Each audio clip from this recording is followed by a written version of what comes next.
আমাদের আগের সিটটা শেষ হয়েছিল, তার গার্জিয়ান জানে। তো তাদের গার্জিয়ানের একজন ফোন দিল, ফোন দিয়া ওকে বলতেছে, ছেলেকে বলতেছে যে কি আমার মানে ওকে বিয়ে করবি? তো তারপর ছেলে বলতেছে আমি কিছু করি না, আমি কিছুই করি না, তো আমি কীভাবে বিয়ে করবো?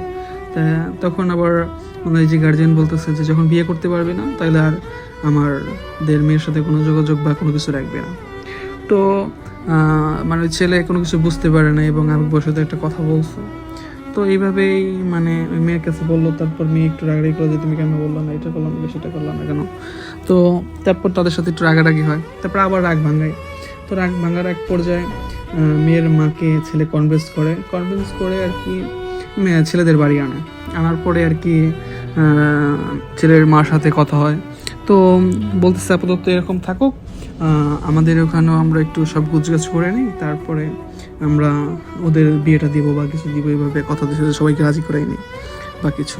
এতদিন আর কি একটা ঝামেলা, একটা এলাকার মধ্যে একটা জানাজানি হটাহটি বদনাম হয়ে গেছে। তো এই জন্য মানে মেয়ের মা আরও মেয়ের পরীক্ষা ছিল, এই জন্য মেয়ের মা একটু টাইম নিয়ে সবই করলো। এর মধ্যে আর কি একটু গ্যাঞ্জাম মানে টুকটাক মানে পরীক্ষার পর থেকে মানে মেয়ের সাথে একটু টুকটাকভাবে মানে দূরত্ব সৃষ্টি হইতে থাকে। আসলে জানি না এটা কি জন্য দূরত্বটা হয়েছে, মানে ছেলের জন্য হয়েছে না মেয়ের জন্য হয়েছে, আসলে এটা জানি না। তো এক পর্যায়ে মেয়েটা আস্তে আস্তে দূরত্ব মানে একটা সৃষ্টি করতে চাইতেছেন। তো দূরত্ব হওয়ার পরে মানে কিছু ছেলেটা বুঝতে পারে।